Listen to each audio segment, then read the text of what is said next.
Hey, welcome to Guitar Knobs, the guitars, gear, noise, and nonsense podcast, hosted today by these knobs. Tony Dudzik, Pick Guardian. Jared Brandon. I used to be Brandon Wound Pickups. All right. Hey, everybody. It's me, Todd Novak. Welcome to the Guitar Knobs podcast. We are thrilled to death I'm that so you thrilled. are listening to our show. Yes. I've got a good news for you. It's going to be a great one. What's that? Well, the show. This one? This one, indeed. Excellent. We have a very special guest on tonight, and I even made it a surprise to Tony and Jared. I almost boycotted And they the show. both had the same exact response because this person, who are you on the show? This is Michio Murakishi. Hey, Michio. We've said his name for an awful long time.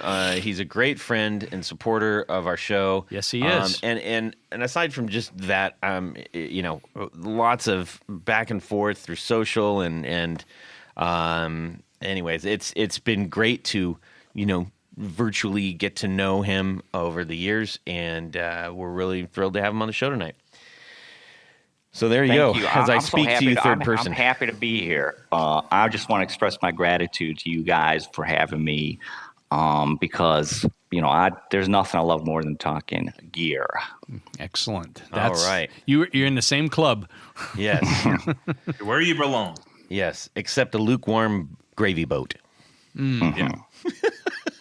When the skin forms on the top. Oh, that's gross. Anyways, On this week's Gravy podcast. Hey, so The film. So Michio, you have been a supporter of our show since June 23rd, 2021. It's a long time. You actually remembered that date? I did, Wow. because of my Wonderhead Super Brain Super brain. and my notes. Right. So, indeed. Yeah, nicely done. And he is a Grand Poohbah. Yes. And reaps right. all the benefits of the Grand Poohbah. Actually, you just won that pedal. Does That's Michio, are you wearing your fez? Well, Just say yes. It's in the moving box. I know. It's in the that. moving boxes. Yeah. Yeah, he is. All moving. right, I will give you a pass this one time. We've got a few things to get off our chest here. Yes. From as far as announcements and stuff. So our recent episode with Henry Cash yielded great results, and we got great feedback. And Henry is just a super, super duper good dude out there in the guitar world. Yes.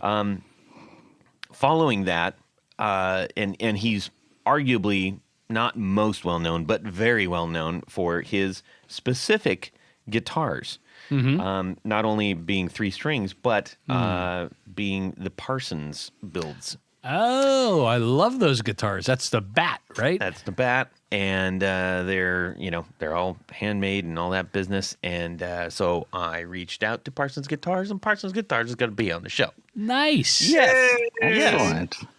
That's outstanding. Well done, Todd. Thanks. I appreciate it. We do have a really great lineup moving forward over the next 6 episodes that I have got lined up, which I'm very happy about. So, and on that note, we don't know all the builders out there. There's still loads of builders that I run across. I'm like, wait, who's this? What's this?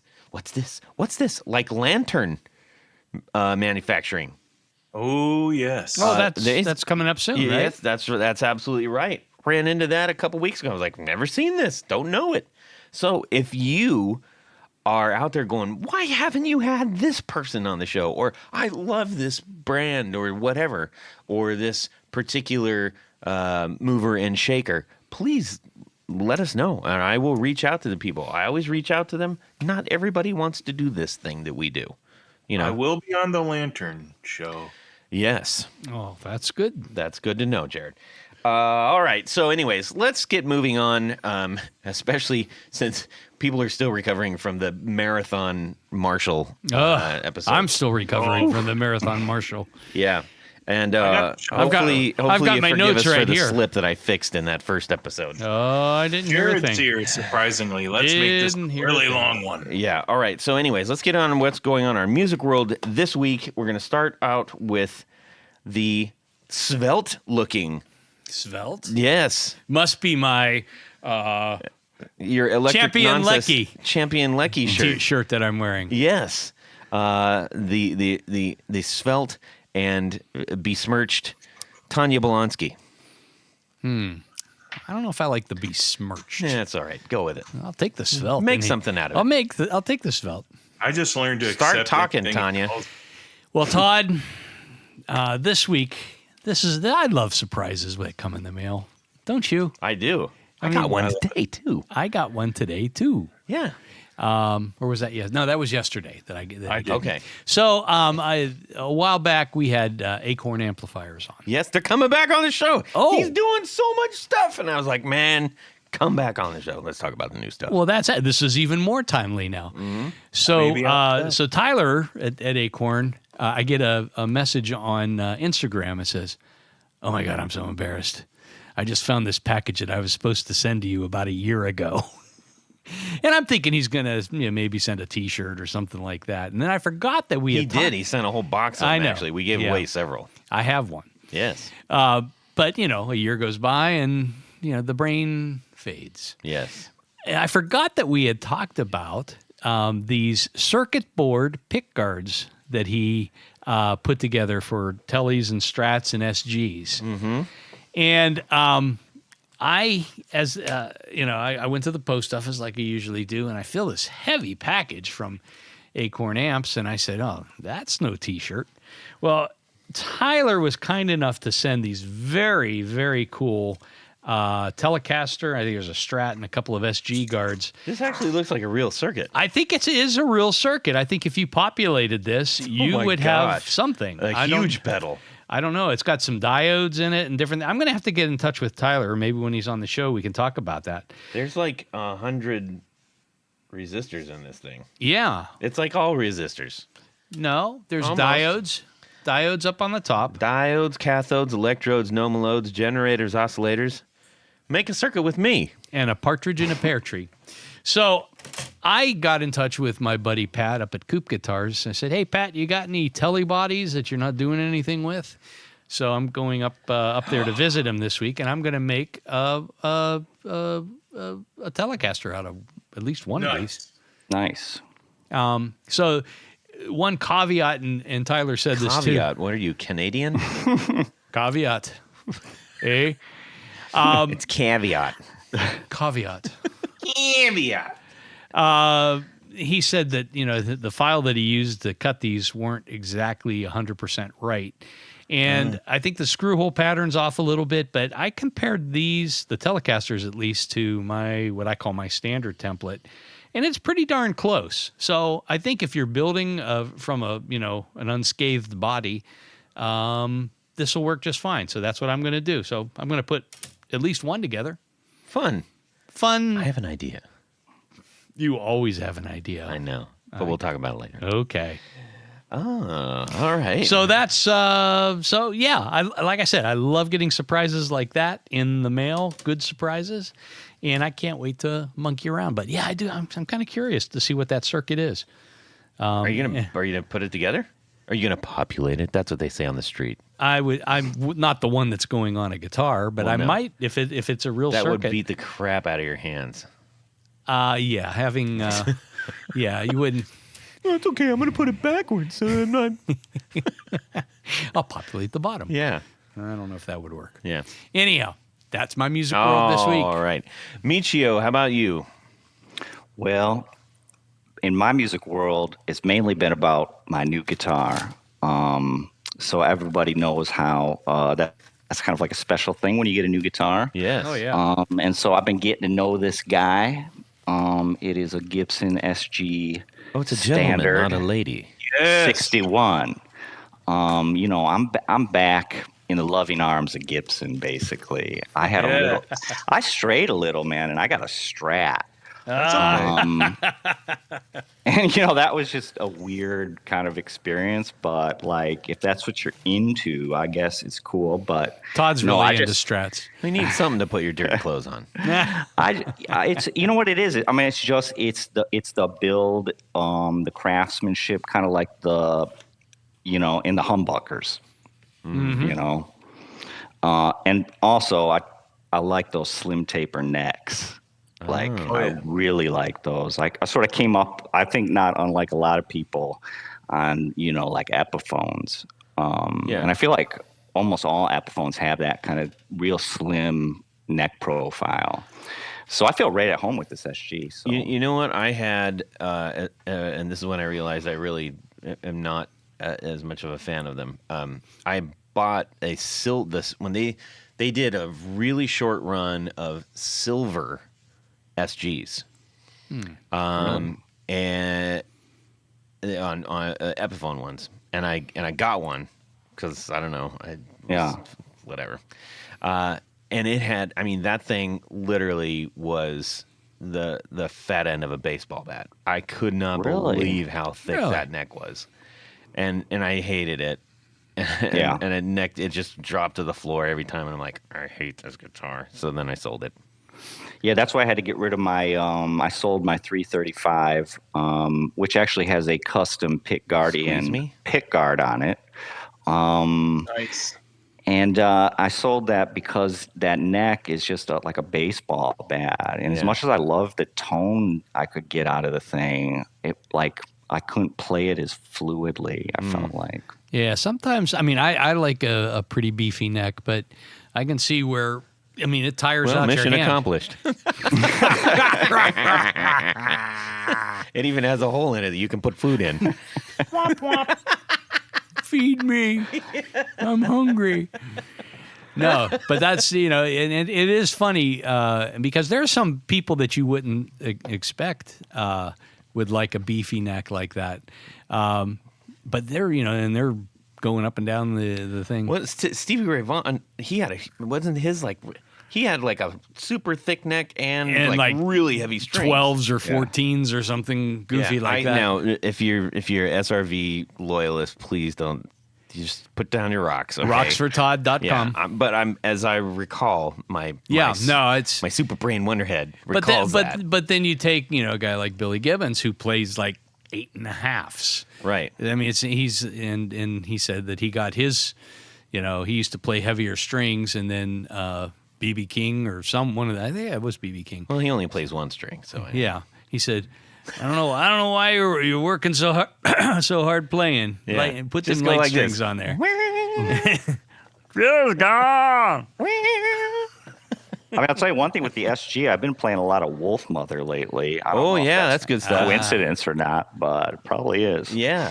Now, are you slinging it up high or down low? Well, so, the one thing about the SG, because I never had an SG before, and the one kind of knock on it, if there was a knock that I would hear, on the street, was like it hangs funny. Yeah. Because it'll flip over. Like the strap, it doesn't have, I guess they were original, maybe this is true. They originally had that big vibrato kind of thing on it, which kind of balanced it out. But without that counterbalance, I have I use strap locks, and I have a kind of, sturdy leather strap that I always use, and everything's working great. Yeah. Now, Jared is a bit of a aficionado on the SG.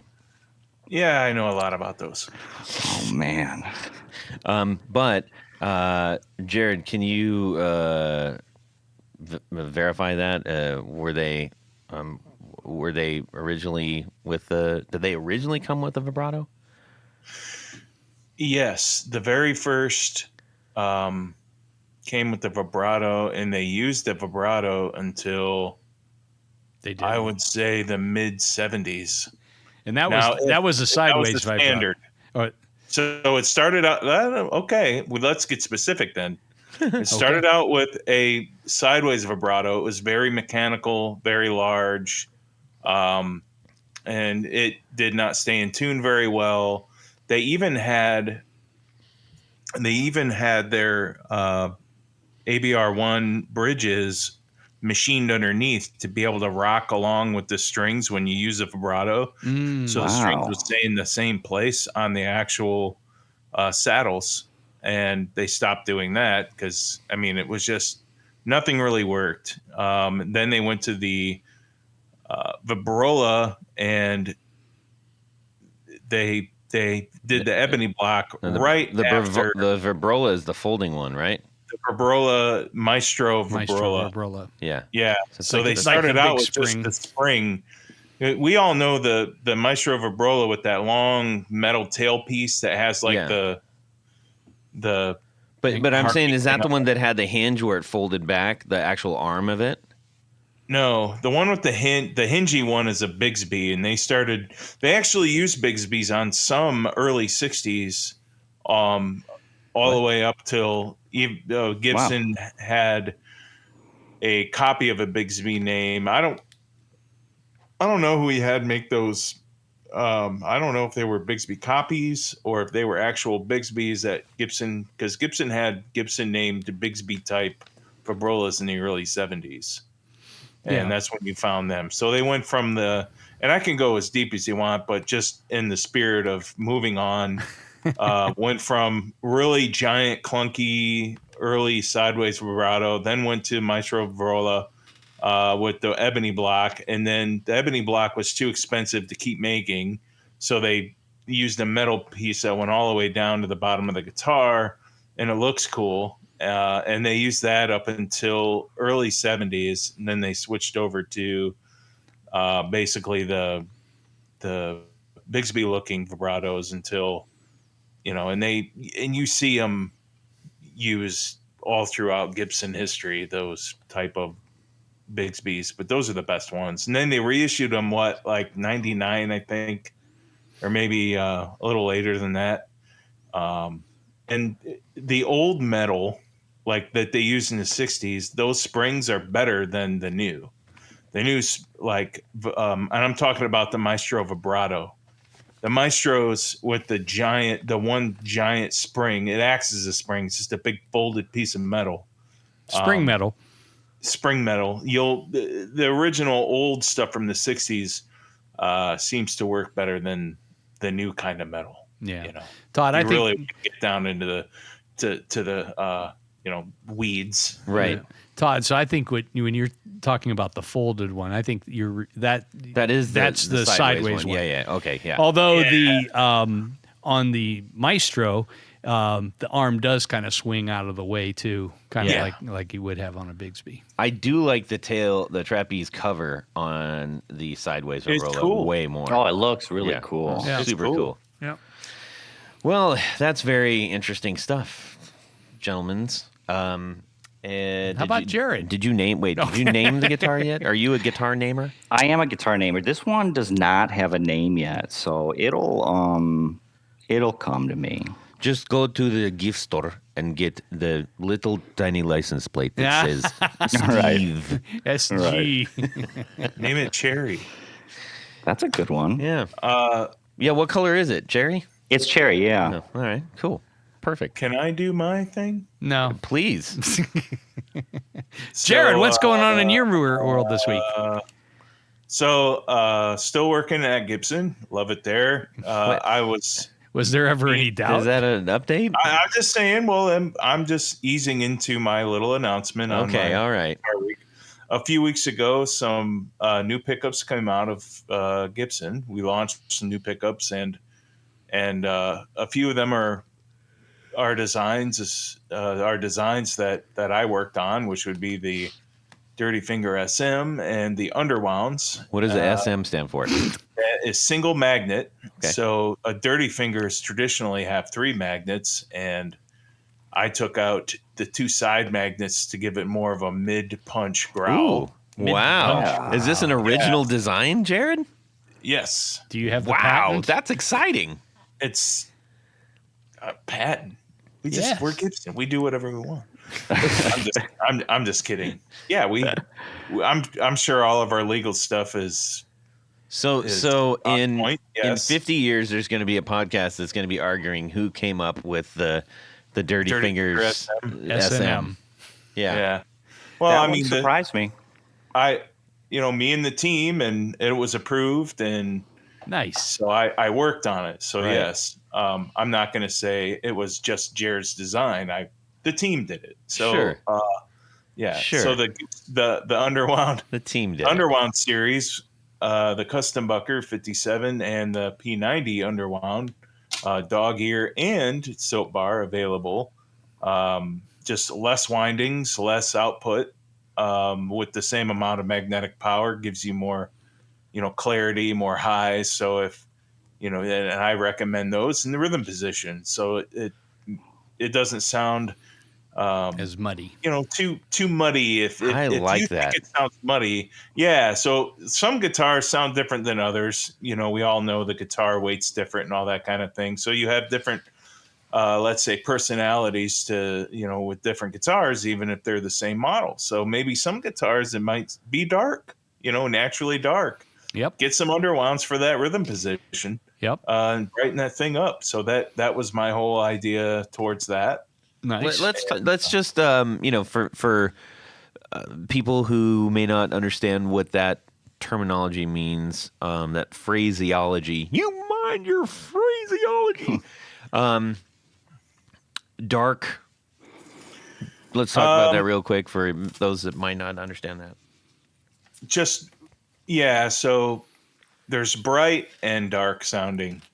Bright is with lots of treble. Dark is more bassy. Okay.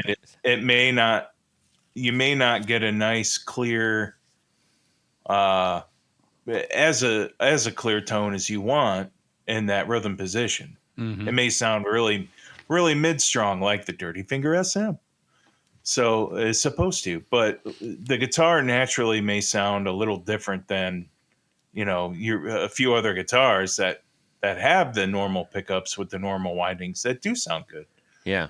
And to be clear, I mean, sometimes the wood that's used, and typically, like, let's just say an SG, mahogany tends to be a darker sounding wood, naturally acoustically, than like maple or alder or ash that you would find on Fenders. Is that because it holds the resonation a little bit more? I think it has a lot to do with the cell structure and it's just a darker wood. Okay, all right. What about the grain? I've always wondered about that because you hear people say like that's old growth right there. Yeah. Well, I mean, if we could really dive into this, and I mean, basically, like the old '60s bodies were mostly one-piece bodies, and that's always going to sound. I think, old trees, like actual old trees. Well, yeah, they were able to actually bring in logs that they could saw a full body with. Hundreds of years old and stuff. Yeah. Well, maybe thousands maybe. But yeah, I think, and some people will tell you the tighter the grain, the brighter the sound. I mean, sometimes the broader grain, that you see on a lot of the old growth mahogany, that it has a little more darker tone. Mm. But it's interesting. Yeah, I think in general, and that's one of the reasons that on Les Pauls Gibson capped the mahogany bodies with maple, right, is to help brighten the sound of the guitar up a little bit. How about that? Oh yeah. All right.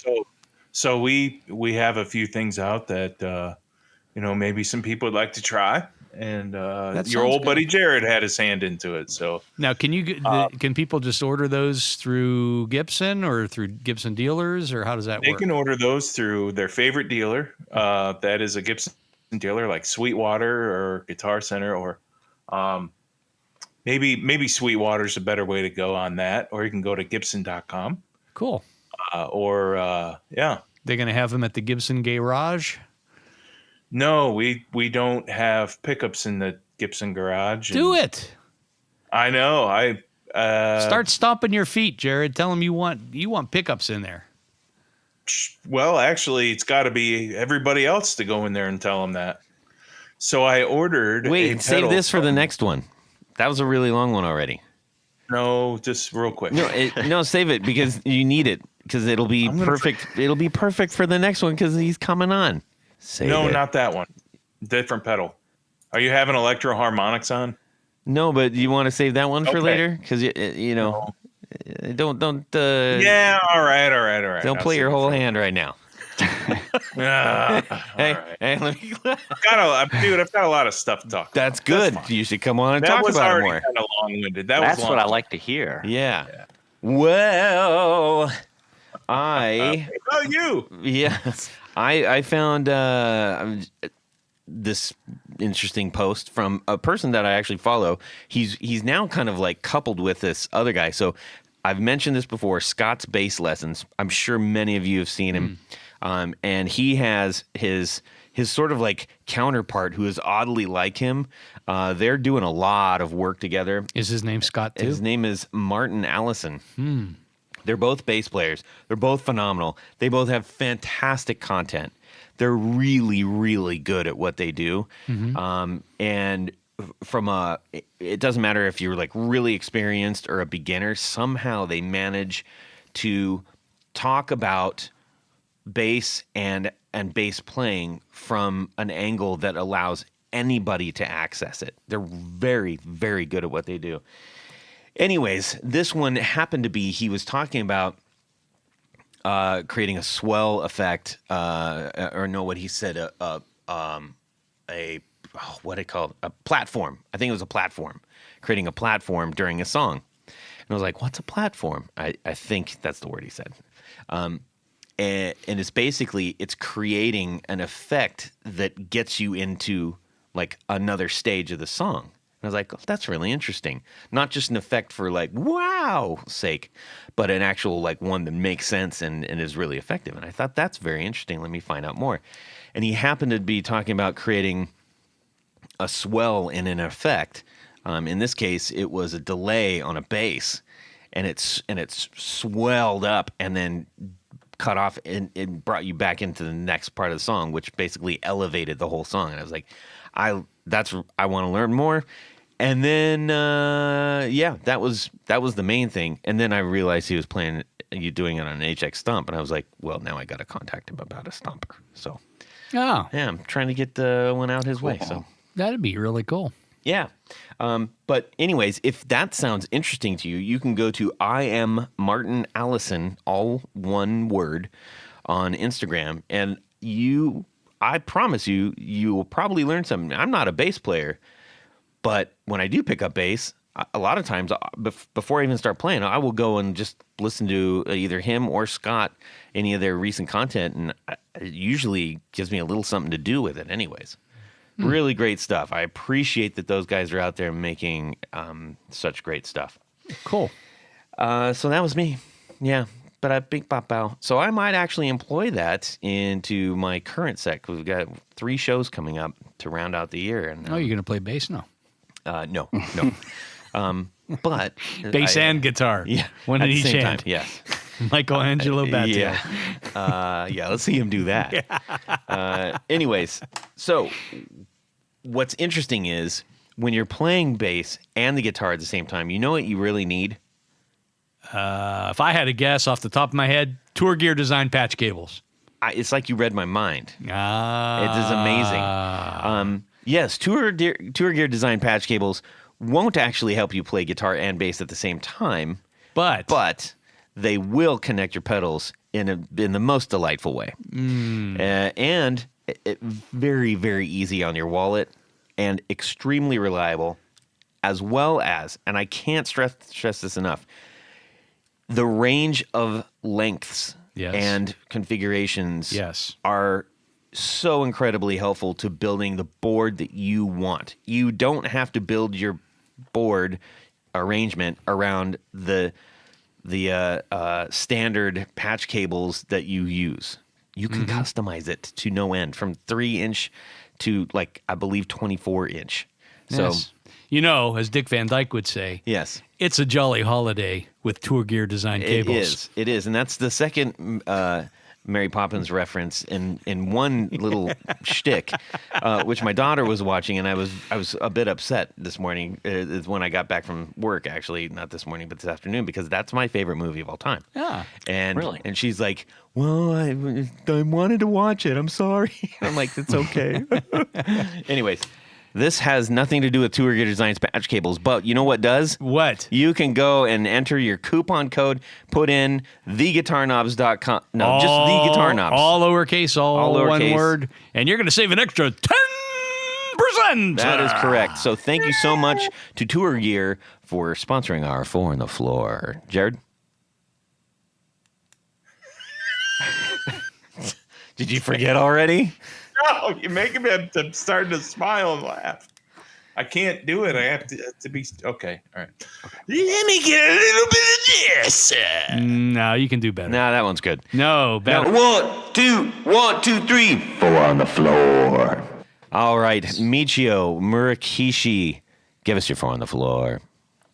Well, I'm going to have to start off with kind of a strange one, I think, but it's the MXR micro amp. Oh, No, that's a good one. That's an old it's standby. And what I like about it is you can kind of use it however you want, really. And the way I use it is basically if I'm really liking a sound, I will just put that pedal behind it and just juice it up a little, make it a little even more of what it is. So that's what I use it for. But I know other people, people use it at the end, people use it at the beginning, people use it for all kinds of things. So that's my first one. now that is technically, it's kind of hard to describe exactly what this is. Is it a boost? Is it a preamp? And because they market it as an amp, I think a lot of times it gets lumped into the, preamp zone. Right. What is your take on that? I mean, I think if that's what you're going for, maybe there are better things. I guess I just never really use it for that, because I first heard about it because I know either Albert Hammond Jr. or Nick Valenci from the Strokes use it at the end of their pedal chain as kind of an additional boost, probably. Yeah, I mean, or boost, just in yeah. gain stage, because I think it's based on what we're looking at here. You can have gain of up to 26 decibels. That's insane. That's very loud. That's like a jet engine. Yeah, I've also used it almost as a volume knob for my board too. Oh, that's interesting. Yeah. Yeah, Because do you find that it colors your sound at all? a little bit. It's hard to describe though what exactly it's doing. Okay. But it just makes it louder. Yeah, it's something that helps me. It gets me excited to kind of tool around with things. So that's sort of why it always. I mean, it's beige. I mean, it's not the most exciting pedal in the world. No. It's one knob and it's beige. But you could make it exciting. That's you just right. need paint. That's right. Ah, paint. Yeah. Why not? Do it. Yeah, I mean they're brand new. They're $99, so it's not like you're going to get some kind of huge resale off of that. Oh, half the paint on mine's gone anyway. So Perfect. because I use that dual lock for my pedal board. I don't mess around with Velcro. Oh boy. There you go. Yeah, that stuff is for those of you not familiar with Duolock, that is like Velcro on steroids, and it is it literally locks your stuff into place.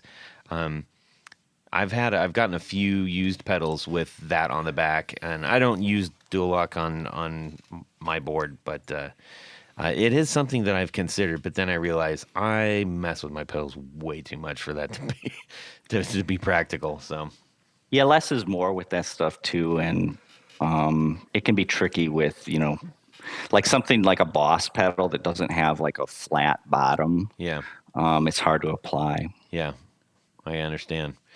How about number 2? Number 2 would be the full tone OCD. Okay. OCD. It is probably just my favorite overdrive pedal because I first my setup at the time I got it was I had a 335 going through an AC15. Oh wow.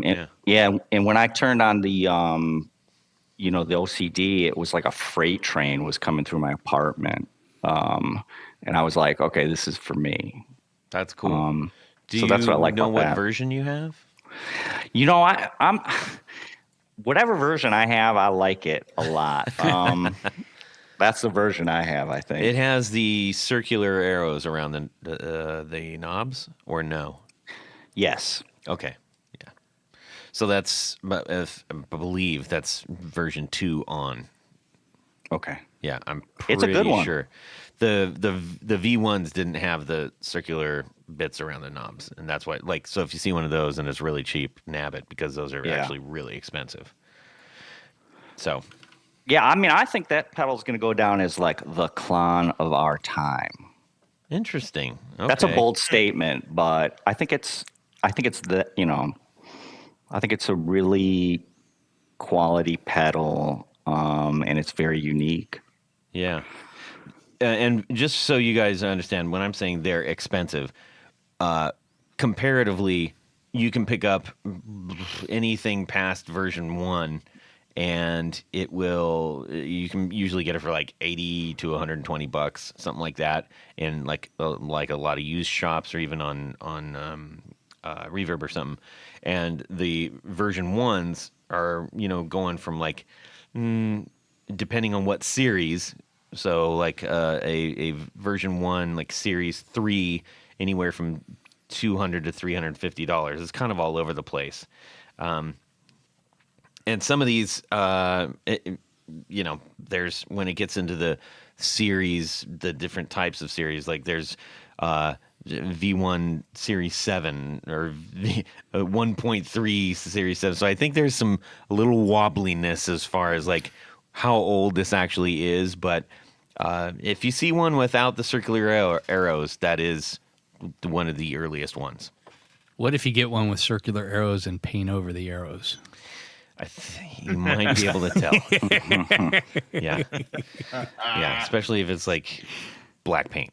Anyways, that's really cool. I played around with the OCD for a while, and I personally, I just couldn't get that to do the thing that I wanted it to do, and I ultimately traded it for actually something that I think was really cool. So, anyways, number three. Well, I gotta have a Boss pedal in there, so I'm going with a Boss TR2 tremolo. Okay, it is a very straightforward tremolo pedal. There's so much stuff out there right now, like so much cool stuff that can do so many different things. But this is just like a basic tremolo, but it does something that I really like, which is you can basically dime the depth, and then you can switch from square wave between square wave and what's the opposite of square wave? Sine. Yeah, sine wave.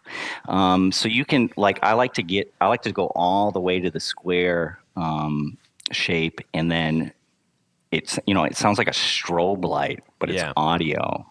I just love that effect. I think it's probably from if you remember the REM album Monster. Yeah. Peter Buck was doing a lot of really cool things with like What's tremolo. Frequency, Kenneth? Yeah, and distortion. Like when I first heard that, like the tremolo is like leading the song. Yeah. And I thought that was just so cool. So I've always been trying to capture that in a way. And the TR2 is a tool that I always come back to try to do that. Yeah, I'm right there with you. We have a song called Boundaries, the Valentinos do, and not direct inspiration from What's the Frequency, Kenneth, but that same effect, the total like complete utter helicopter is like the ground foundation for our song in that, and it leads off with that, and I do love that Kenneth song. So maybe I wasn't inspired to a degree on that, but it's fun because nothing else sounds like it. It's just like it's a great sound, especially live. Like because you can feel it. You can feel it. It's great. Yeah. So I'm a fan of that. Number 4. Number 4 would be the TC Electronic Flashback 2 delay pedal. Okay. It's a kind of all-purpose delay pedal. It's pretty affordable. I think it's like under $300. and it just has maybe like a dozen or 10 presets, but I really like the 2250 delay it has on there, which I think is supposed to be modeled after like a famous rack mount delay unit that they made. But what I like about it is it is like just the cleanest delay, if that makes any sense, that I've ever heard. It's just like you play a thing and it repeats that thing. Right. And for me, I kind of use delay as kind of a creative tool to kind of hear additional things maybe that I wouldn't be hearing from just my playing. So I always liked that delay setting on the Flashback 2 because it was just so useful. So it was just right there at my fingertips. TC had a run as sort of like the second version of themselves, as I understand it, where and they kind of all had that notched enclosure. Yeah. And man, the amount of stuff they jammed into each one of those effects was remarkable. Especially for the cost that you were paying. They were cheap and they are loaded with stuff. Yeah, it has this mash button, they call it, which is kind of you can hold it down and it will do different things depending on the setting. Like it might do a swell or something. So it like an expression pedal kind of built into it. Yeah. So yeah, I appreciate that pedal because it was one of those pedals that, like, I think everyone does that thing where like maybe they kind of take their board and then they make their kind of like their little board, they're just the essentials board, and like that Flashback 2 is always on any board I have. There's a local builder. They've actually been on the show, Thimble Wasp. They do this really fantastic delay pedal called the Time Lapse. It's kind of like they took some of the effects of the TC that we were just talking about and the Line 6 DL4, and they took a mishmash of a bunch of these things, and like the amount of stuff that you're able to do in that delay is pretty remarkable. Also, that I'm suspecting, having not played the mash, but that mash will do like sort of, I guess, randomish kind of things depending on which setting you have it on. And it's really fun and unique and very creative. So if those of you who are looking for something like really crazy and fun to play with, that is a great pedal, the Thimble Wasp. Okay. So check that out.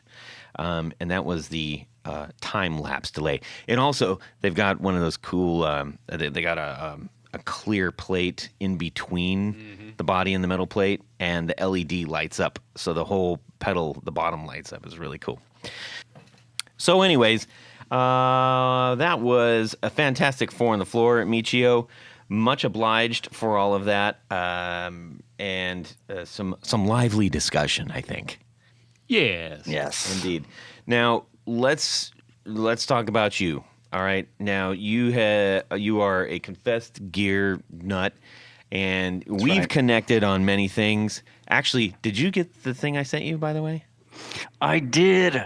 The Stone Roses artifact that is going to be placed somewhere in my new home that I just moved into. Awesome.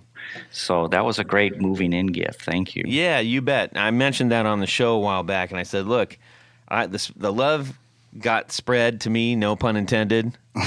That song is just unbelievable, by the way. Stone Roses, Love Spreads. If you have not heard that, people, go immerse yourself.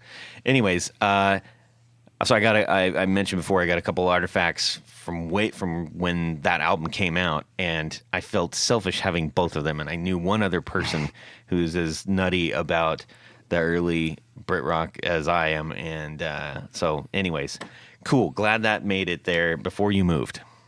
Yes, thank you. So, as I mentioned, you are a huge fan of that era of music and all kinds of stuff. It's not like you're just stuck there. And we've learned a lot about your guitar choices and other things as you've interacted with us along the way in social and responding to our episodes and everything. And so, first and foremost, we want to acknowledge your contribution to the show and thank you sincerely for supporting everything that we do here. It really, truly does make a difference. When we say that at the end of the shows, I can't stress that enough. We can't, this would be almost impossible to do without the help of our Patreon supporters. So thank you so much. And thank you guys. I mean, this is you guys are helping form a community, which to me, I mean, that's the most important part of this. You know, that's why I'm involved, because, you know, it's the world operates differently, I think, now than it did maybe when I was growing up. And you guys make it easy to kind of be part of that community for, you know, someone like me, who's not the most tech savvy or whatever, but I appreciate it. And I'm sure all the others do too that listen regularly. Awesome. Well, thank you. We do appreciate that, especially Jared. Oh, yeah. So let's talk about some of the well, you started with your guitar that you just got. What's your like if you could snap your fingers and have any guitar? I know that's really wide open, but what was the first thing that came to mind? Probably a Gibson ES355. The Noel special. That's the Noel Gallagher guitar. But it's not just because it's a Noel guitar. I'm a Gibson guy, so you know I'm focused on Gibsons, and that particular guitar is one of the few semi-hollows that have like a really thin neck profile. And that's the kind of neck I like. And so to have the kind of marry the two, the semi-hollow body with that thin neck, I mean, that's all I need. And it has the baritone knob on it, right? I mean, yeah, I don't even know what that does. It looks kind of cool, but I'm sure I would figure out how to use it. So, Tony, help us out with the baritone knob, which is sort of a cool feature. It's kind of a multi-position rotary switch that has a series of capacitors, and I think isn't there also one of those big induction coils? The really old ones have those, yeah. Inducer, and it's just there to provide different kind of preset tones, I guess, if you will. Yeah, and yeah. So, but I gotta think it's one of the best quality guitars that Gibson ever made, because I feel like they put all of their kind of luxury appointments on this guitar. Like they didn't spare any. It's got like an ebony fretboard, you know, like it's a higher model, yeah. Triple binding, like all kinds of crazy stuff. Yeah, and it's gold hardware. Right, and the vibrato on it. So we're looking at one on Reverb right now. It's a 71 ES355 TD. I don't know what the TD stands for. Tony Dudzik. Oh, perfect. And it has the now that is a stereo electric guitar. Yeah, they did make some of them with a stereo output. Wow. But and that's $9,000. So. Yeah, I mean, so the thing, like, so a 335 is probably the in terms of, you know, an archtop double cutaway. That's probably, we'll call it the base model, even though it's still pretty high up in the food chain. But I mean, by the time you get to the 345 or the 355, both of those have bound guards instead of like a 5-ply pick guard. Right. Deluxe everything. You know, they were the true upper echelon of the 300 series. Yeah. You know, it'd be really interesting if they released an Epiphone version of that, which would be very close to the Sheraton, Yeah. except with a baritone knob in it. Yeah. I think there might be one. Really? Yeah. Really? Do I not know that? I guess I don't. I don't I know. don't I don't think know if it has the baritone in it, but I thought there was a. Isn't there a Noel Gallagher? There- No, you're asking the right guy, actually. This is the one area of guitars where I do have some knowledge. And I think the Noel Gallagher one was the Supernova, Oh, more like a Riviera. which is right, more like a Riviera, but it had the tailpiece with like the two different length. Yep. Those are P90s. Right? Well, it's actually a Sheraton. It's not a Riviera. Oh. But it had the Okay. trapeze and it had mini humbuckers. Mini hump, yeah, Oh, mini minis. humbuckers. Yes. And there it you was go. and it was a hardtail. And it had diamond. I mean, not a hardtail, but and it, it had- it didn't have a vibrato on it, obviously, because it's got a trapeze. diamond F holes in it. No. And a 6-in-line no, headstock. No. Anyways, wow. We just uncovered a whole bunch of good stuff on there. So you can clearly see the things that we care about. Well, no. Well, there is Yeah, right. there is the Joe Bonamassa signature 355. That is true. That is true. Let's see. And now that one, though, it doesn't have the baritone knob on it. So it's basically not exactly what we're talking about. But it does have the bound guard and everything like that. So, anyways, yeah, a world of different things that you can get. You can also probably just go put one on your favorite. You could put one on your Sheraton or your If you- 355. Yeah, if you really wanted to. 35, I mean. Those assemblies aren't cheap, though. I'm sure they're not. Especially if you get the one that has the Yeah, inductance coil. my Jack Cassidy bass has that on it, and it's actually really cool. I like it a lot because just like a flip is like a completely different tone. Huh.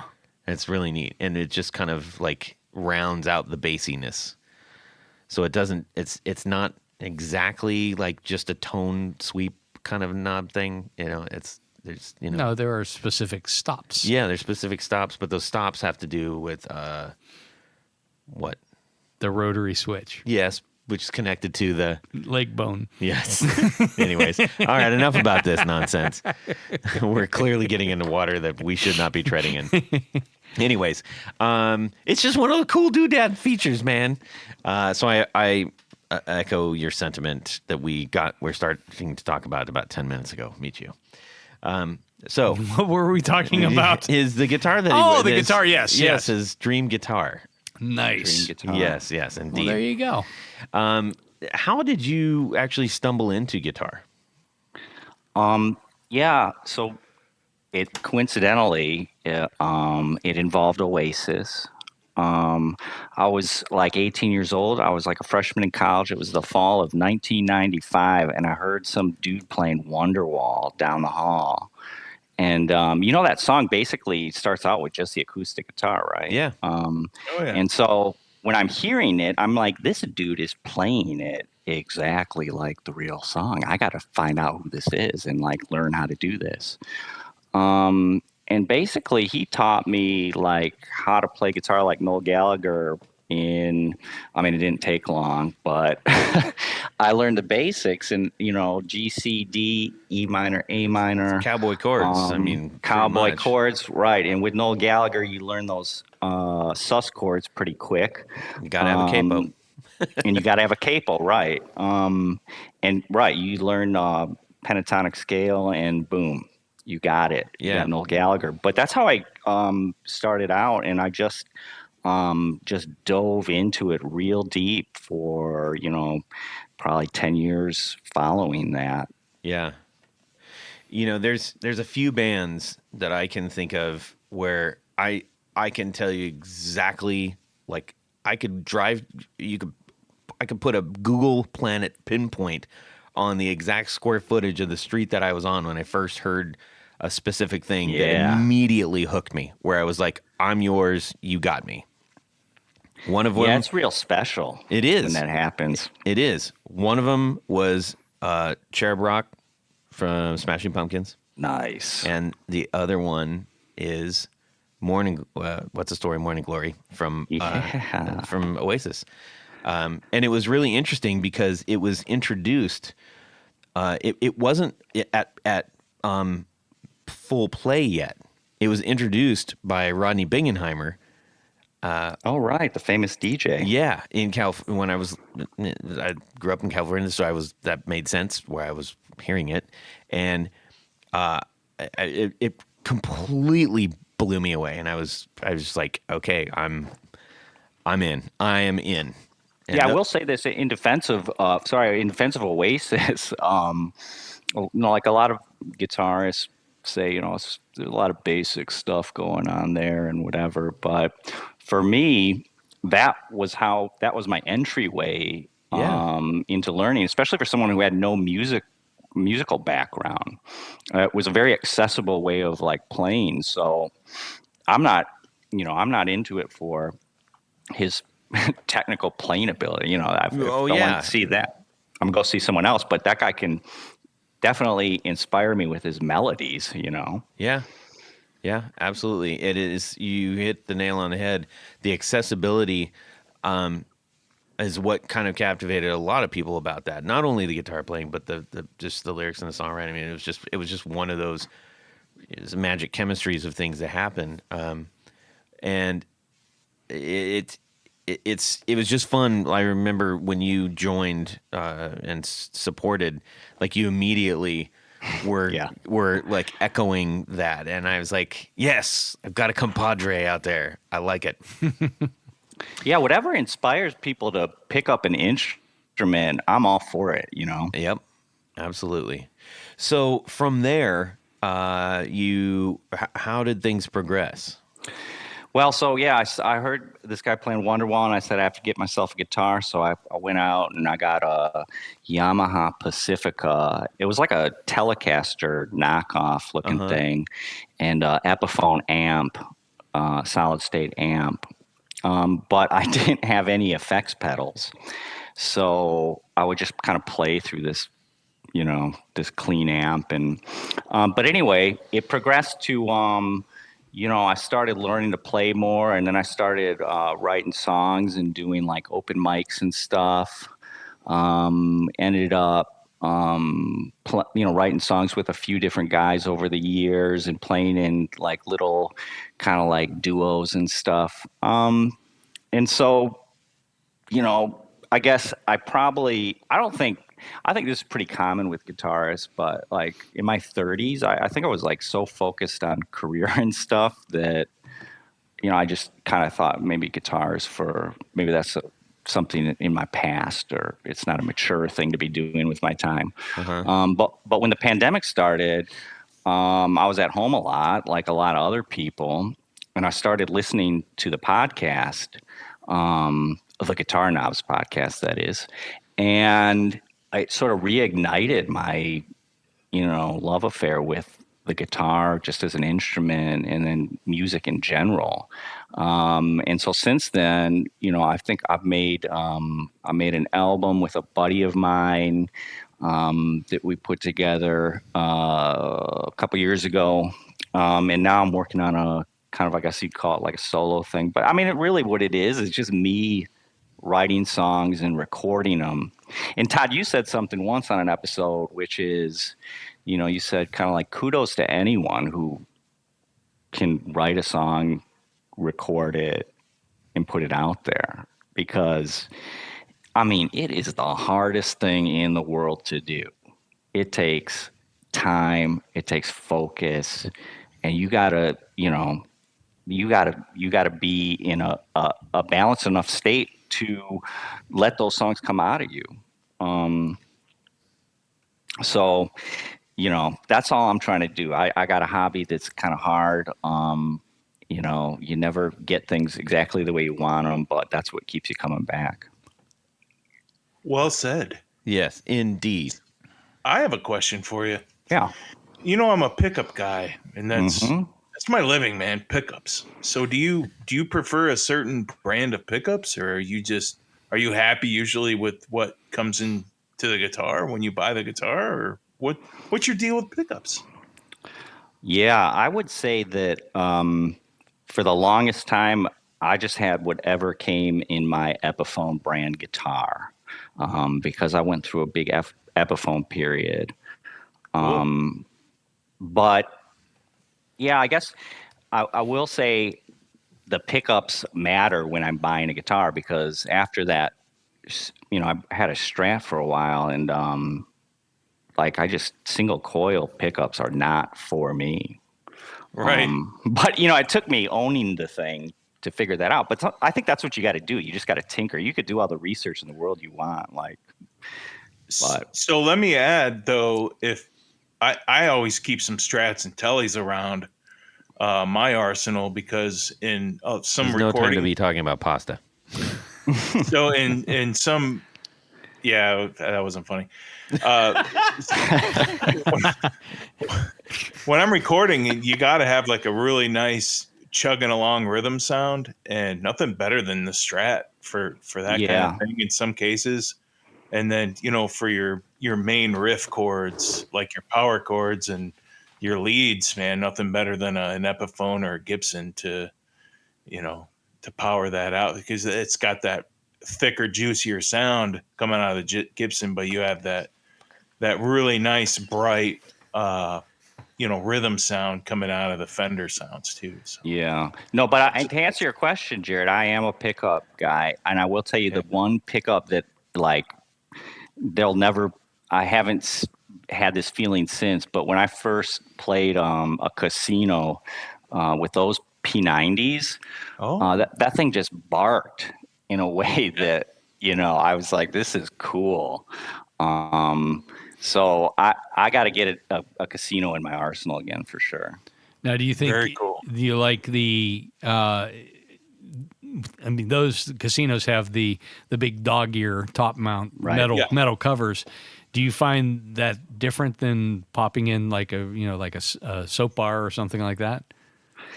Yeah, I'm going to tell you something. I actually don't like the soap bar ones, just because I don't like the way they look. Huh. Nothing wrong with that. Yeah, I'll just be honest with you. I don't like something about the screw placement. Well, the mounting screws always do look a little awkward. Yeah. I like, like a covered humbucker or P9 dog ear P90. Something about those before I played guitar, I saw those kind of just shiny metal plates, and I was like, that's pretty cool. Mm-hmm. Yeah. There is something to that. I think, whenever you get kind of like triggered by something early on, you're like, you kind of fall into that. Whenever you see it, you're like, yeah, that thing. That's like me with Rickenbackers. Yeah. I mean, that's just like, I still feel the same way every time I pull one out to play it or whatever. It's just, I love the way they look. Yeah. You hate the way they play, though. That's really ironic. Yeah. What's that? Kidding. No. All right. Anyways, so now we've touched on the guitars and pickups. I think next in line. Amplifiers. Yeah. So that's an interesting area in my guitar world right now, because I am currently without an amplifier. Oh, really? Yeah. So let me just tell you, though, my background, because I don't like to accumulate too much gear. So I move a lot of stuff in and out, like, on a regular basis. So I try to have just like one electric, one acoustic, and like a dozen effects. And I'll just change out a lot. So for right now, I just happen to be in between amps. I sold I had a Roland JC22 jazz chorus, which, basically that's too small of an amp to do anything with. So that didn't work out. But in the meantime, what I've been doing, and I don't know if other people do this, I'd be interested to find out, but I've been just messing around with plugins to try different amp styles that maybe I, wouldn't have access to otherwise. On the computer. Right. Yeah. Actually, our recent guest, Black Star, just released the entire, basically their St. James line in a plugin, and it's I would definitely check that one out if you're interested in digging into not only different effects and stuff, but like a full amp setup. Yeah, it's cool. Like I was trying out this like 59, this Fender like 59 Tweed Deluxe or something, and when else are you gonna play that amp? And I was like shocked. It's a plug-in, right? At the end of the day, but I was shocked. I was like, so that's what it's all about.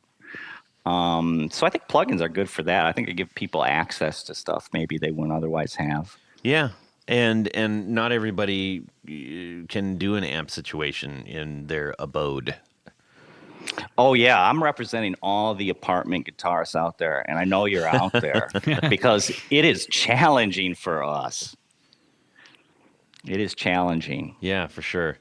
But fortunately, it seems as though, and we've talked about this several times on the show, that, and you just brought up the plugins part, but even aside from plugins, new hardware that is aimed squarely at sort of a cross section of people, which is like sort of like metro giggers and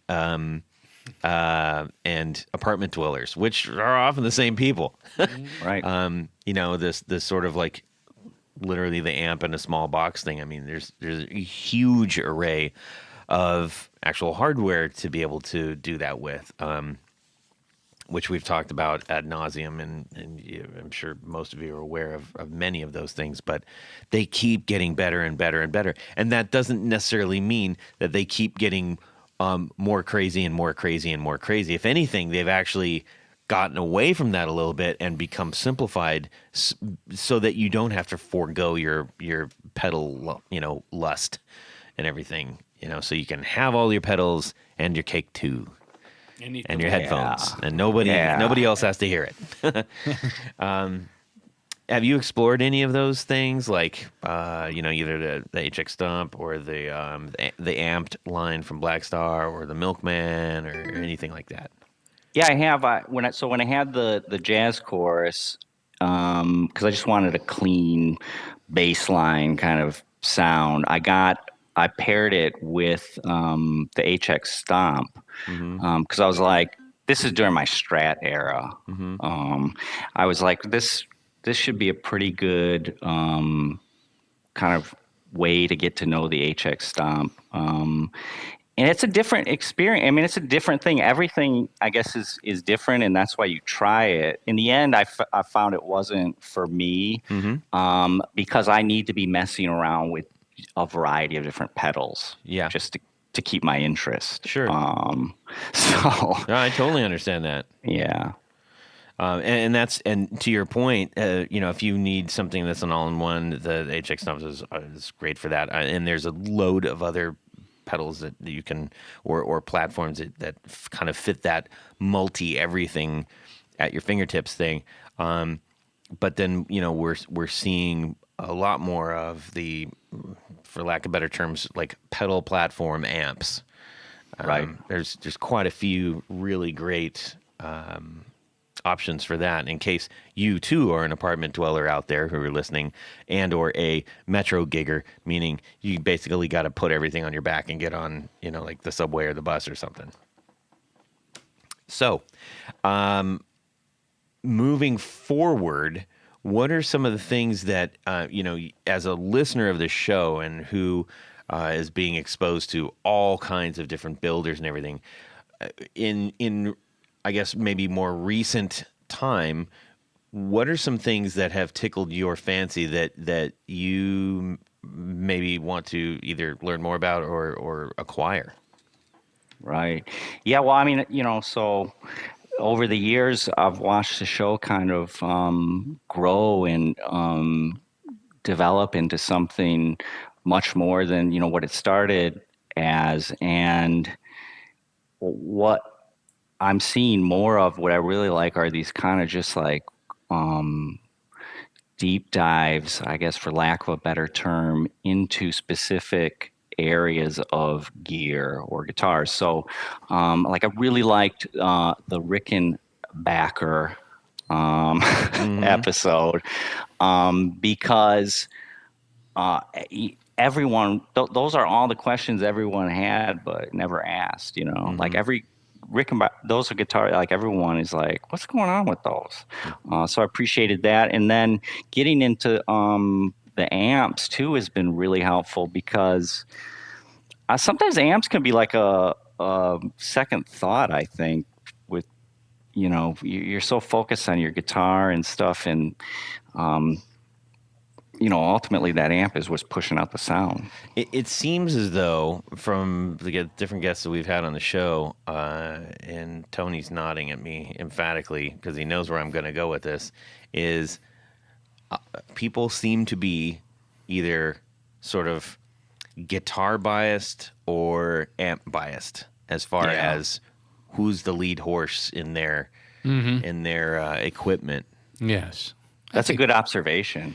Yeah, I think that's true because I mean, there are some people who would argue, well, if I have the right guitar, I can get the same sound out of any amplifier. But I don't think that's true. I think I think you have to find the combination of the two. Mm-hmm. And I think as Hex Meadows, when he was on, and the thing that stuck with me was, he finally heard the sound that he had in his head when he heard that guy playing a Vox AC30. Yeah. He said, that's one of those aha moments. Yeah.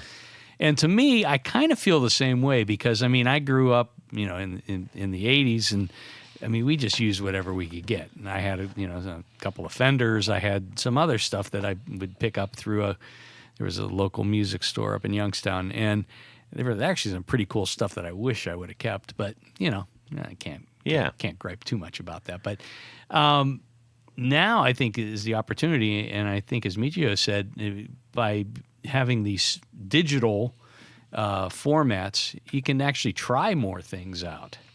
And I think if you have a guitar that has the sound that you like, and then you take that to the next level by pushing it through an amplifier or effects pedals or whatever, it's got to be the combination. But I guess I'm the center line guy. That you have to have both. You have to have both. Yeah. Right. I wasn't even suggesting that the magic comes from one side or the other. I'm just suggesting that I think we found that most people, like Rob, is an amp guy. Yeah. Which is ironic because he's extremely particular about the guitars he plays. That's true. Right? Chris, who we just had on, clearly an amp guy. Right. And by the way, he's going to be back. We're going to have him back on. He was the gentleman that joined us on the Marshall show, and we had a great time with him. And he's local, and we want to hang out with him. So, but aside from that, Jared, well, how would you rank yourself? Are you a guitar guy or an amp guy? And it doesn't mean you can only be one or the other, but like, which horse edge is out for you? Definitely Can't hear you, Peach. The guitar. Okay. Yeah, definitely the guitar. That's how it all started for me. Yeah. Yeah. See, and Jared's got like 27 amps. So, yeah. And they're all different. So, 26 now. Okay. Do you have any? Not nearly that many. Yeah. Do you have any like high gain, like real like heavy metal amps? I think the closest thing I had to that was it was like around the last run of the 5150s in the early 2000s. And I bought it because I didn't know what I was buying, and I thought it was cool to have because it just said it was Eddie Van Halen 5150 made by Peavey. And I wish I would have kept it, because that was the last run of those, and I sold it like a dummy, and wish I would have kept it. And it's not usable in my house in front of my, just playing at the house. It's just way too loud. You're playing in your front yard? That's the problem. As opposed to your Marshalls. Yeah, well, any of them. I mean, you have to top box those things to really get the full to get the whole Monty, what do you call it? The full Monty out of the head itself. Yeah, that's my dream as an apartment guy, to plug into like a 5150, and because I've always wanted to play loud enough that I couldn't hear the strings in the pick.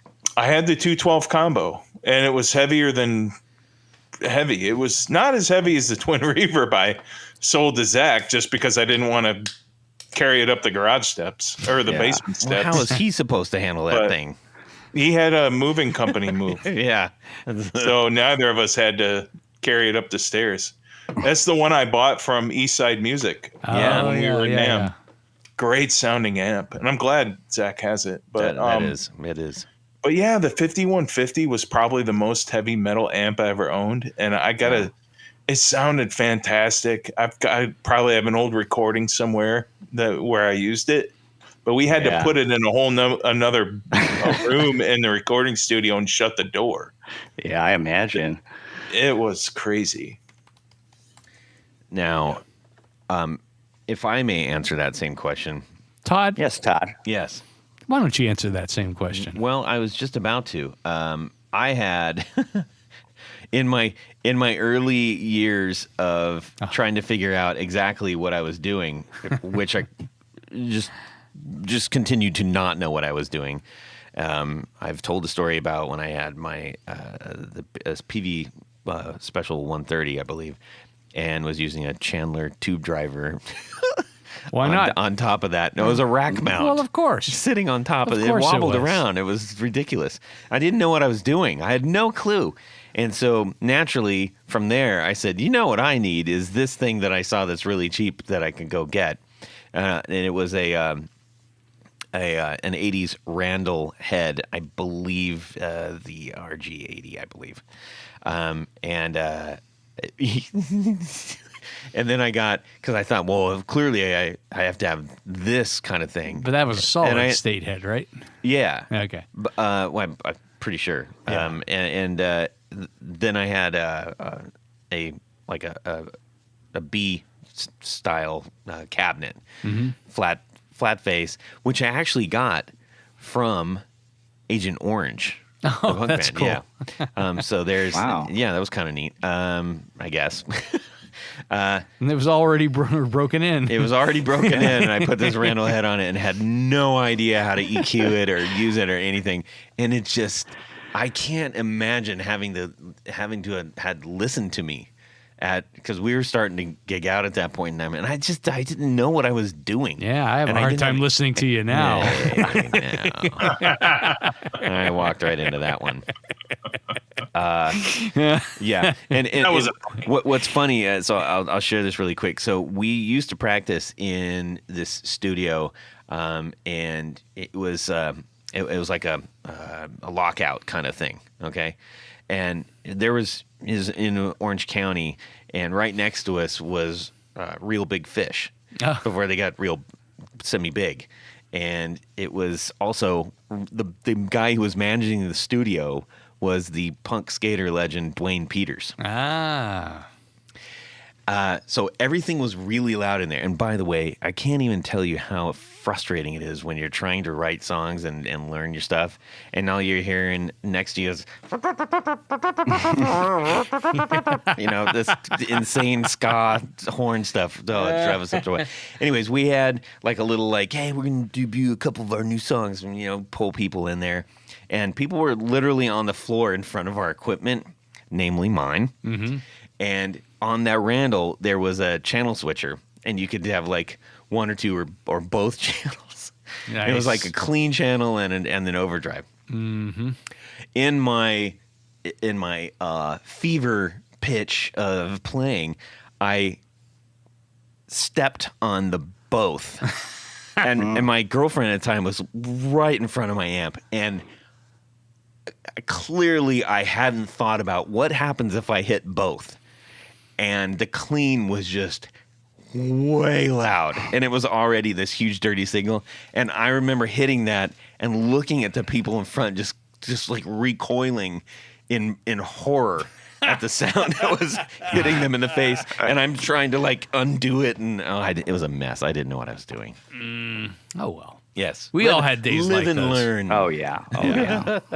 Yeah. Anyways, well, Michio. I'm gonna, as we do with the Poohbahs, I would like to give you the floor right now, just to say, as we're rounding third and heading home, the floor is yours to say whatever you want to, for, and about the guitar community that we all love and cherish.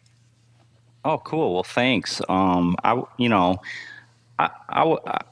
would just want to say that, I know that people get in kind of different rhythms with their relationship with their instrument and stuff. And I'm no different. There are days occasionally when I'm like, I don't want to mess around with that guitar today.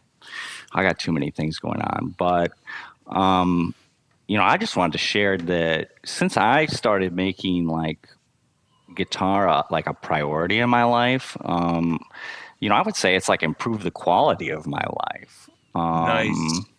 Yeah. And for me, it's about doing it every day, no matter what.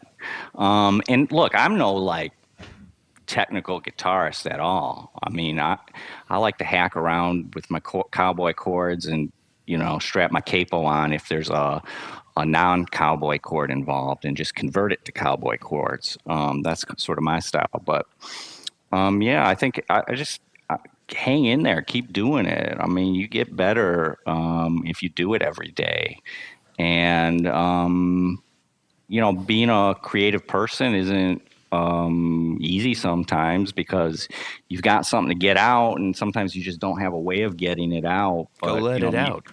You go let it out. There's a great Oasis reference. So yeah, it's just a wonderful kind of instrument to be involved with because it's like a lifetime journey that you have with it. Like I learn new things about me as a guitarist every day. But I would say, along with kind of just sticking with it, the other thing is, you really got to be true to yourself and believe in your playing, as a means of expression. Because that's the only way you're going to kind of communicate whatever message you're trying to communicate to other people. So, while I don't like, I tend to shy away from things that involve like technical music things because I don't really know. I don't know my notes, if you will. You can still kind of figure things out on your own, but if you trust kind of your own playing, your instinct will sort of lead you where you need to go with it, I think. I mean, that's my assessment after, 30 some odd years with the thing. Nice. Yeah. Well said. Well said. And I love what you said about the playing every day. You don't have to be awesome every day. But exactly. And as someone who is constantly trying to come up with new songs and stuff, it is who I'm trying to remember. I just heard this quote recently, and it wasn't some like earth-shattering thing, but I was like, oh yeah, duh. It's like if you don't try. Oh, you know who was? It was Seth Rogen, and he was talking about becoming an actor, and he's like, if you don't try, you for sure never will. Exactly. And if you do try, you for sure might. it was to that, it's like it something will happen if you do it. If you don't, for sure nothing's going to happen. Mm-hmm. And well, isn't there some comfort in having a sure thing? Yeah, I think so. I don't know what that. Where are you going with that? I'm just being contradictory. Oh, okay, gotcha. Yes, it's true. It's true. I got started, and like everyone else, I wanted to be like a rock and roll star. Now I've never sold an album that hasn't been on Bandcamp, but I've still had my rock and roll star moments along kind of my guitar journey. So. Your dreams and stuff, they are very attainable. You just got to do the thing. Yeah. And it doesn't have to be someone else's. Just make your own and chase after that. Yeah. All right. Well, Tony, you know what time it is? El Camino time. I think so. Let's gas up the El Camino since we've got Jared on board. I like it. All right. We are going to head down to Jared's, pick him up, throw a bunch of old cans on his deck when he's Why not not? looking. Oil cans? No, beer cans. Oh, old cans. Yeah. I thought you said oil. I'll cans. just blow them away into the neighbor's yard with the air blower thing. Nice. I love the air blower thing. All right, Jared, what time is it? Ladies and gentlemen, it's come to that time of the show, along with our good buddy Mario. You just have a turkey dinner? What's going on over there? Yeah, I screwed up your name. I'm sorry. Mario. Hey, Mario. Mario Murakishi. All right, let me start that over. Mario Murakishi. Ian. Yes, he's the Murakishi Italian Express. Turkish. Yes. I was reading something else while trying to say that. So Yes. I can't read and say, Obviously. read something else and say the other thing. Yeah, which is odd because that's usually what you ended up doing. But anyway, Well, I was reading something else and saying something the opposite. Ladies and gentlemen, it's come to that time to the show where we drive the OL Camino up to my house. We play a little game of Would You Rather? So you're walking down the street. And, you see this big gold lamp and you rub it and the genie comes out. I love the genie. That's- yes. The old genie comes out and he says, Oh, you listen, again. I got, yeah, Stop rubbing my I got two choices for you. And he sees you wearing an Oasis t-shirt. So he's like, hey, you could either, number one, you could play the triangle during a Noel Gallagher concert Or the scissors. and be Noel's pal for the night, or you could have a custom shop Murphy aged 1960 ES 335 and not meet Noel at all, and you won't be his pal. You'll just be known as just another person on the street to him. Wow. Be his pal and play the triangle,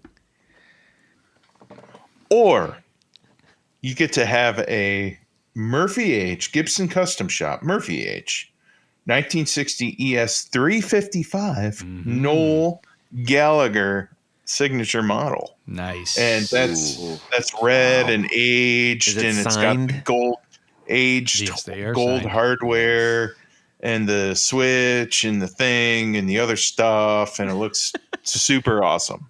Victoria's bound Secret pick case. Yeah. I think they go for $16K. Oh man. So get a big collector's guitar that's super valuable and it's awesome, or be Noel Gallagher's pal and play the triangle in his band.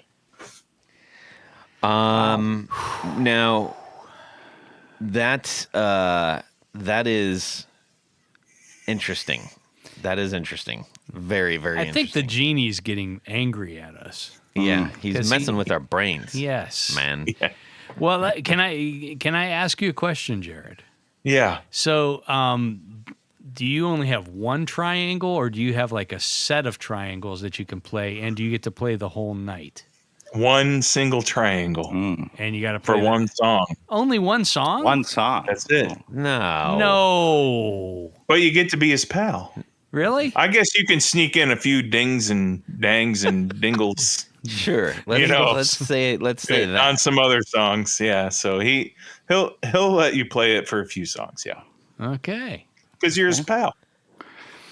All right. Okay. That's a very good one, Jared. Yes. Let's see. Tanya, Yes. what are you doing? A lot of people don't know this, but I have very good triangle pedigree. I can play a triangle like nobody's business. Okay. I'm really, really good at it. Do you do the dinner call? Come and get it. I just think for the heck of it, and because I'd like to chum up with Noel a little bit. We could talk about his evil brother. No. Yes, we could. No. His evil no, brother. No. Yes. No. He's a bad man. No. He's a very bad man. He's a Todd's not rock going to let you god. say that on here. Yeah, I don't know. I don't know if that's accurate, but Well, he I think it might be you the know. other way around. he broke Noel's guitar. Anyways. His Well, original maybe 355. maybe my answer might shed some light on. Yes. this. Okay. go Well, ahead. I'm doing the triangle because I think it would be kind of fun. You want to be his pal.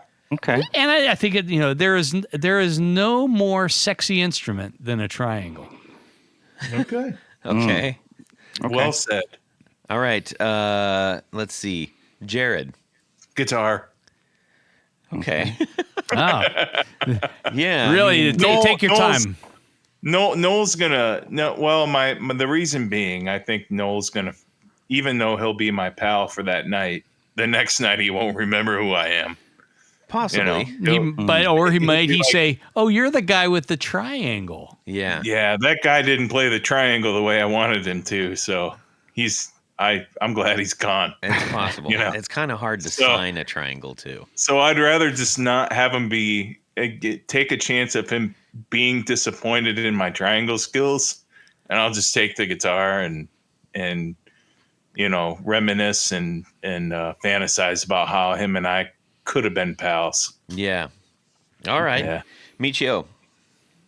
Well, it would be real cool to be on stage with Noel Gallagher, and I could probably figure out how to play the triangle, but I'm gonna go with the guitar because, I'm a Liam guy, so this is Team Okay. Liam over here. Yeah. Oh, here we go. And as long as the feud is still active, I got to pick a side. So Yeah. That's fair. Is it just because he sings with his hands behind his back all the time? No. no. I'm going to answer that for him. No, I'm defending. Yeah, there's a lot more to it. And some people don't get it, and some people do. Yeah. Most people do, though. That's why the crowds at every single show are just like gargantuan. At Noel's show, you mean? No.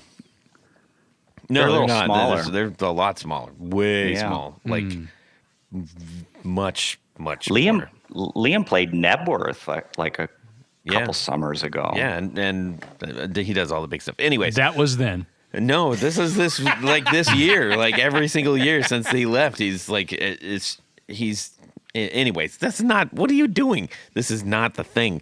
Okay, so you're going to go with the guitar, Michio. Yep, The Oasis I'm going with the podcast. guitar. All right.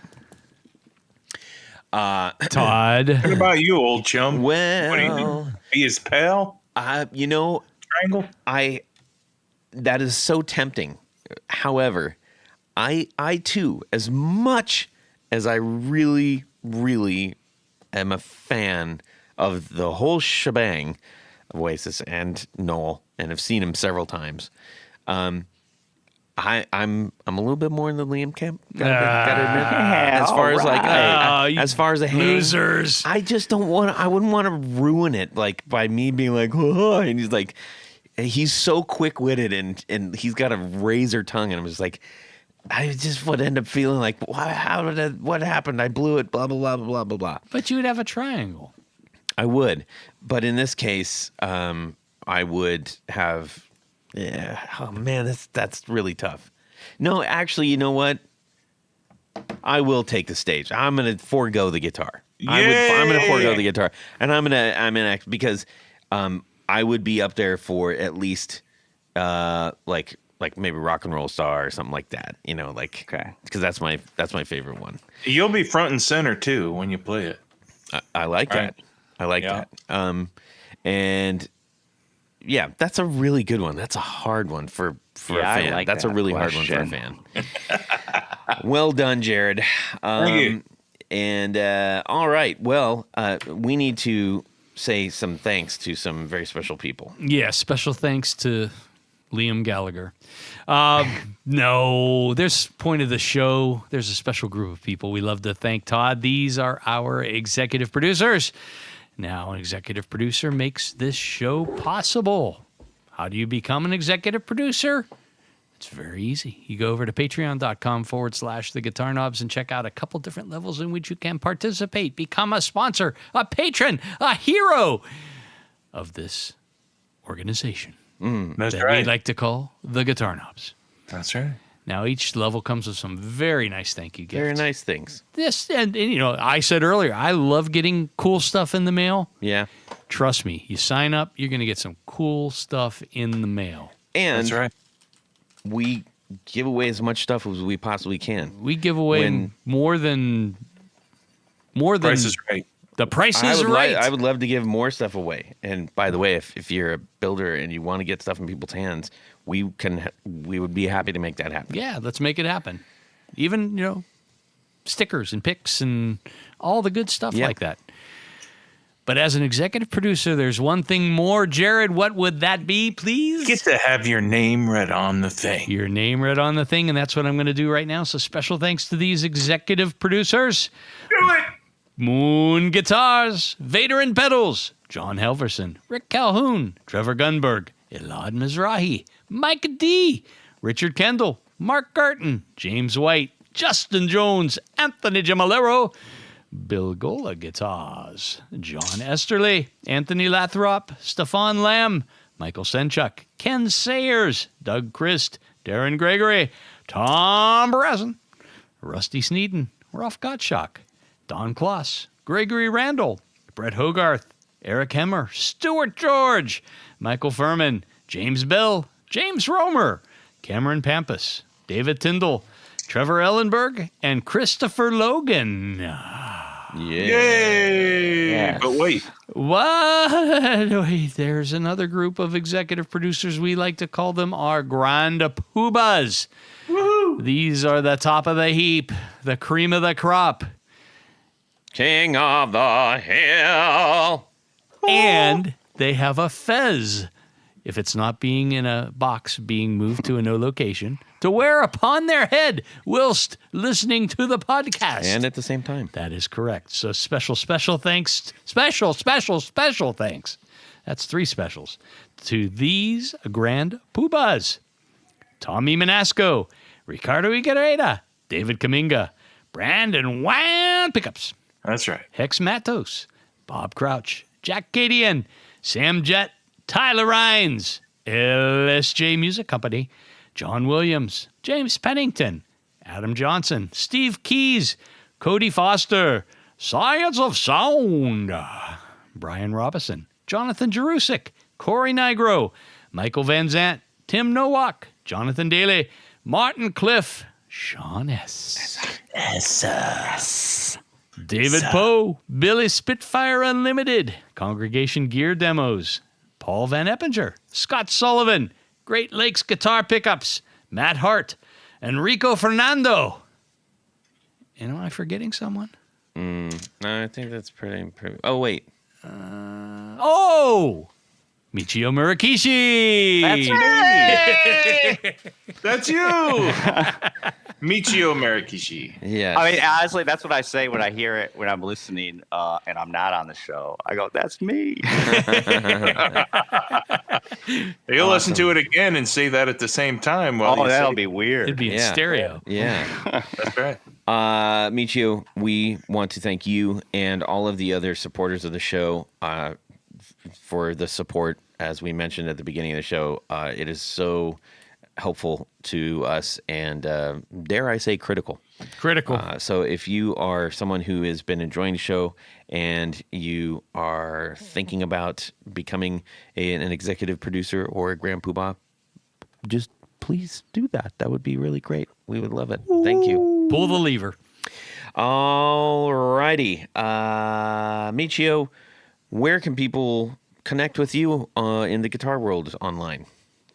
I am on Instagram, and my handle is @mmurakishi. That's MMURAKISHI.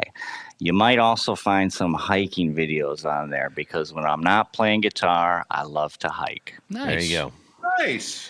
Tanya. Go over to pickguardian.com, check out some of the things that I have available for sale, but by and large what I do is custom work. So shoot me an email.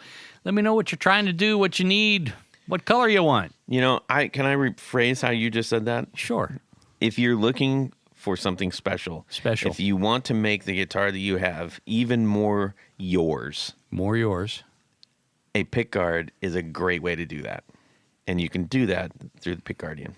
And it makes a wonderful Christmas gift. It does. Jared? You can get a hold of me on Instagram, jared.allen.brandon. Throw me a line. Ask me a question about pickups or Gibsons or guitars or whatever you want. Sausages. Yes. That would be smoked shotgun shells on the smoker. Oh, those are Let's exchange smoking recipes for smoking stuff. nice. Okay. Right. All right.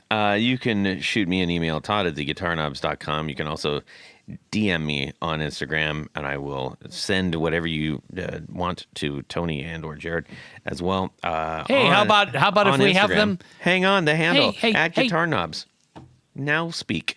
How about we have these folks send in some would you rathers? I would love that. Would you rathers are fantastic. Yes. And anything that you feel like commenting on. We get great messages from people. I love to get those. Yes. So please don't be afraid. Just connect. You know, that's what it's all about anyways. We're a friendly bunch. Murakishi said earlier on.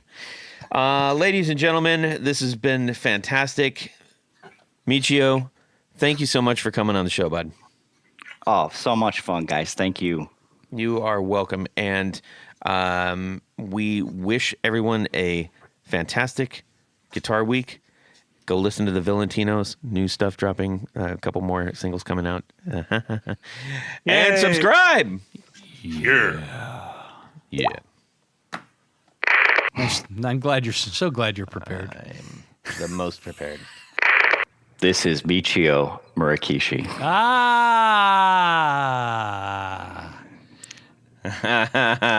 Todd wouldn't even tell me. No.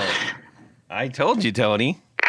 Okay, let's see. The winner of this quiz gets a punch in the nose. Count to 10. Let me refresh, and you guys come back in, okay? Okay. All right. Sounds like a plan. Okay, bye. Jared just went like 10. Count to 10. 10. Hey. Yeah. All right.